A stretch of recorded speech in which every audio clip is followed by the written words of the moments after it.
Hay más, hay más para ustedes. Ya llegó nuestra corresponsal, Alina Duarte, quien también forma parte de estos esfuerzos por la consulta popular y obviamente también al pendiente de muchos otros temas. Querida Alina, ¿cómo te va? Muy buenas noches.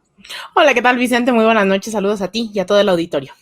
Oye, Alina, pues en el INE, por cierto, dame tu opinión. En el INE ya hasta amenazan o amagan o advierten al presidente que se puede ir al bote si no hace caso, a quedarse callado, a no incumplir la veda electoral. En un país en el que acusan los venenosos, los odiadores de la 4T, los odiadores de Andrés Manuel López Obrador al presidente de autoritario, de dictador comunista, de peligro para la libertad de expresión, ¿no te parece una locura que en una dictadura comunista, nótese mi sarcasmo, la institución electoral le diga que o cumple o se va al bote? Bien, en realidad a mí me parece sumamente peligroso que esté ocurriendo este tipo de situaciones hoy en un proceso en donde justamente la población es la que es protagonista principal de toda esta llamada transformación. Yo creo que a pesar de las contradicciones, omisiones, pendientes que pueda haber dentro de la agenda gubernamental, lo cierto es que el rol de la institución electoral, la principal de este país, está siendo totalmente parcial y eso ya hemos visto las consecuencias, no solamente en América Latina, sino aquí mismo en México, avalando fraudes, avalando campañas mediáticas, el no poner los altos a quien se debe y entonces sí llenarse la boca de democracia, cuando lo único que hemos visto es que no se trata de un árbitro neutral, se trata ya de un mecanismo y vocero de ciertos grupos políticos, de ciertas élites, y eso es realmente preocupante, especialmente en un año electoral. Digo que no es menor porque tendríamos que estarnos cuestionándonos realmente cómo está electo este órgano, cómo está conformado y cómo realmente debería de ser, porque se trata de una institución garante de los principios, dicen ellos, democráticos en este país, y que en un año donde hay más de 20,000 cargos de por medio, yo creo que deberíamos de estar asustadas y asustados de que esto sea la regla, sea la constante. Ya nos ha costado muchísimos años, nos ha costado sobre todo, más que a mí, a las generaciones anteriores, el lograr un órgano independiente electoral, el lograr que se lleve a cabo comicios transparentes, como para que ahora quienes se dicen árbitros están haciendo amenazas, están tomando postura. Preocupante esto de Ciro Murayama, en el cual va a participar en un foro sobre populismo y los riesgos de la democracia, como si este discurso de populismo no supiéramos de dónde viene, no supiéramos a quién busca atacar.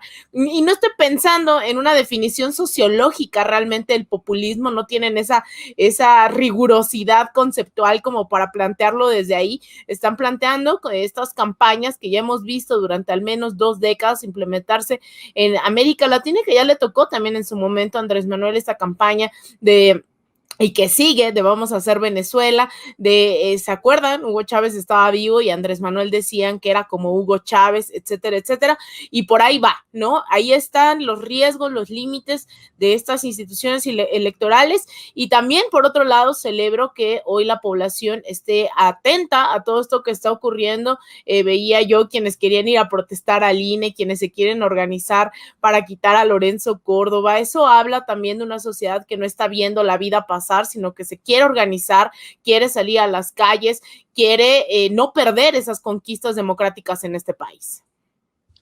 ¿De qué más estás al pendiente, querida Lina? ¿Qué otros Pues temas? mira, yo en realidad estuve viendo esto también y muy, muy, muy en este sentido, también hacia dónde vamos en las próximas elecciones. Ya lo señalaba yo, son más de 20,000 cargos los que están ahora en juego, y así como Anaya saca al país a colación para ver si se espía en México, que también habría que estar al pendiente y creo que nos toca estar al pendiente y también denunciarlo en caso de que así sea. El mismo diario El País hace un recuento este fin de semana sobre las expectativas para los próximos comicios. Morena estaría a la ventaja en varias de las gubernaturas. En el caso, dice, de Nuevo León, se estrella ahí, pero ganaría con holgura. En el caso de Guerrero, a pesar de todo esto que hemos visto, estas campañas y sobre todo estas denuncias en contra de Félix Salgado Macedonio, pero también ganarían en Sonora, en Sinaloa, en Baja California, ahí con Durazo, con Rubén Rocha.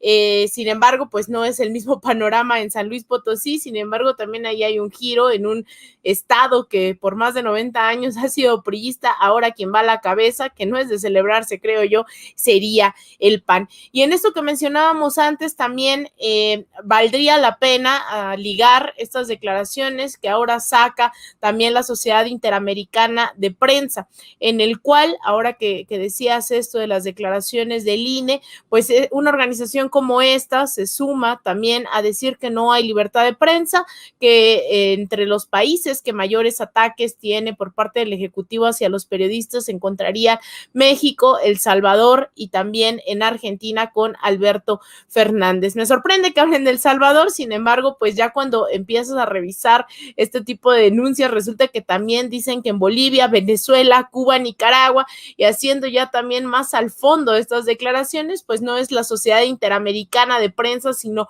un representante también de los dueños de los medios de comunicación. En algún momento en el año 2005, Néstor Kirchner decía justamente que esta sociedad se dedicaba a atacar a estos gobiernos, ¿no? Estos gobiernos que están pugnando por un horizonte más democrático.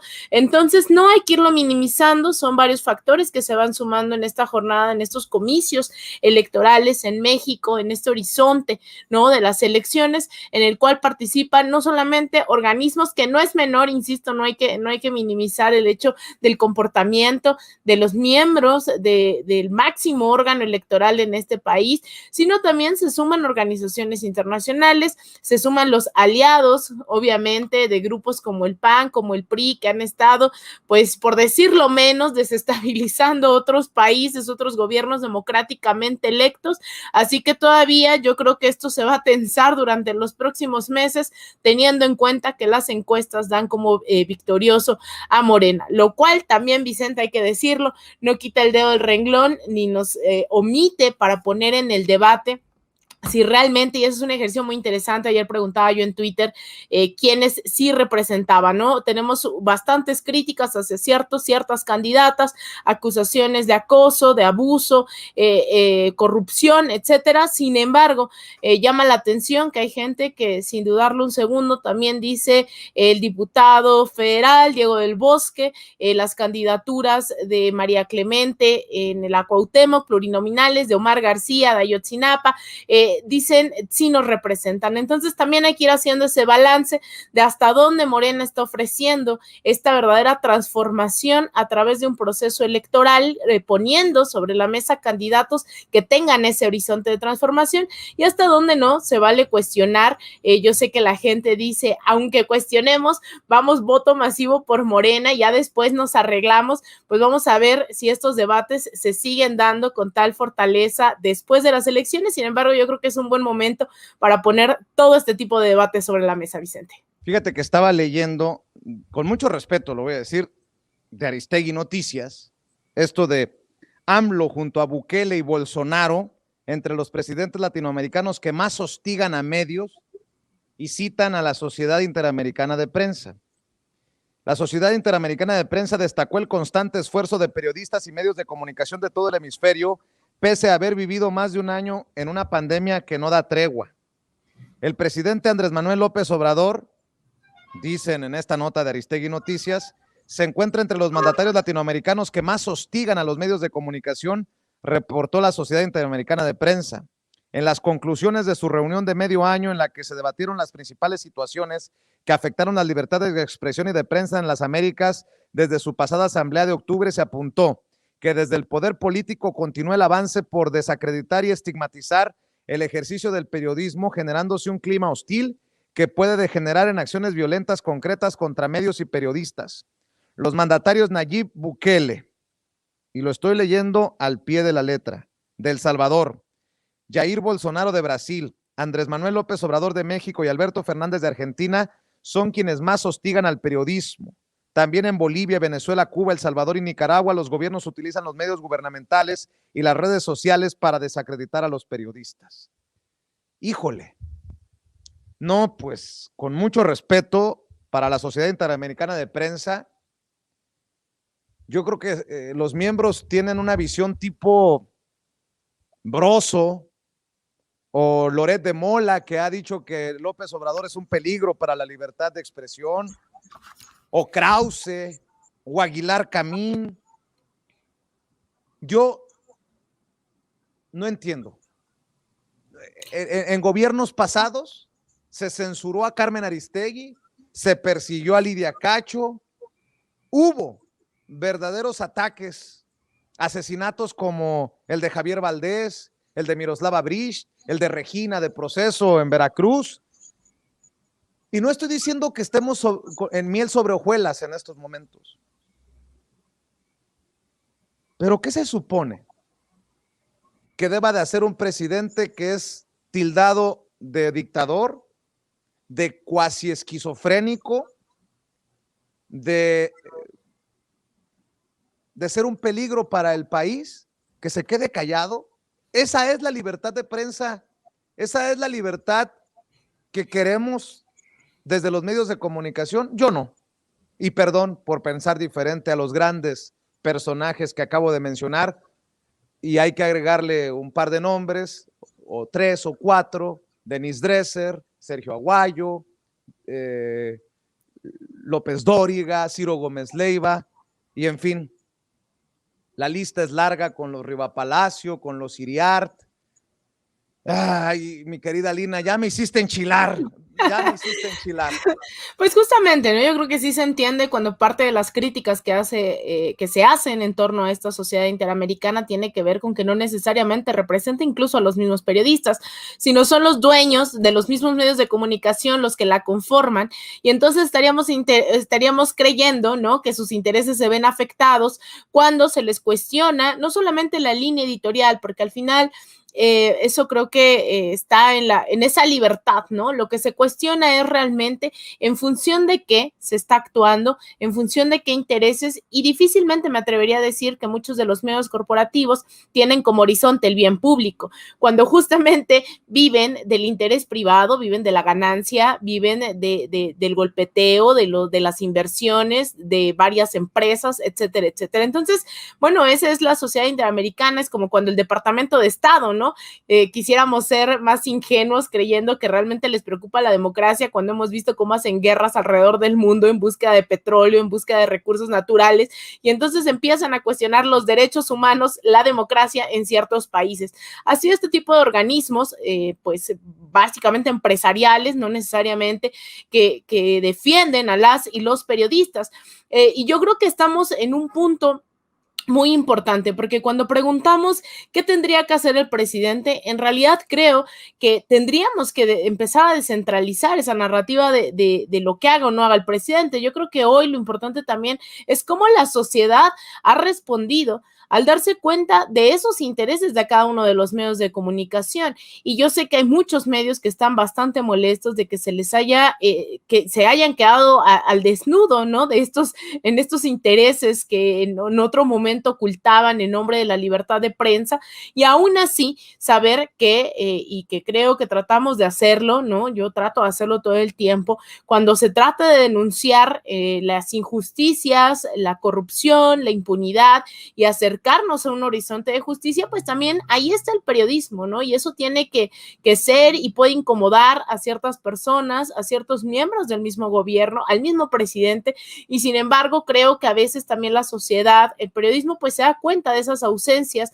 de esas faltantes, ¿no? Que también hay que ir construyendo, ya sea a través de los medios, ya sea a través de la sociedad civil, más que la sociedad civil, la sociedad organizada, porque detrás de este concepto de la sociedad civil también se esconden muchísimos intereses que no necesariamente responden al bien público, pero pues ahí está, ¿no? Yo creo que es importante también poner sobre la mesa quiénes son estas organizaciones y no minimizar, ¿no? Y nuevamente, Vicente, yo concluiría diciendo que por eso es tan importante descentralizar la información, los medios de comunicación, el tratar de tener bastantes horizontes, ¿no? No solamente una narrativa hegemónica sobre lo que esté pasando, ya sea en el proceso de México o donde sea. Por eso es la importancia de los medios de comunicación independientes, por eso es tan importante importante el que la gente que nos está viendo nos ayude a compartir los contenidos, ¿no? Porque son críticas que difícilmente salen en los medios de comunicación tradicionales, corporativos, voceros de estos intereses mismos,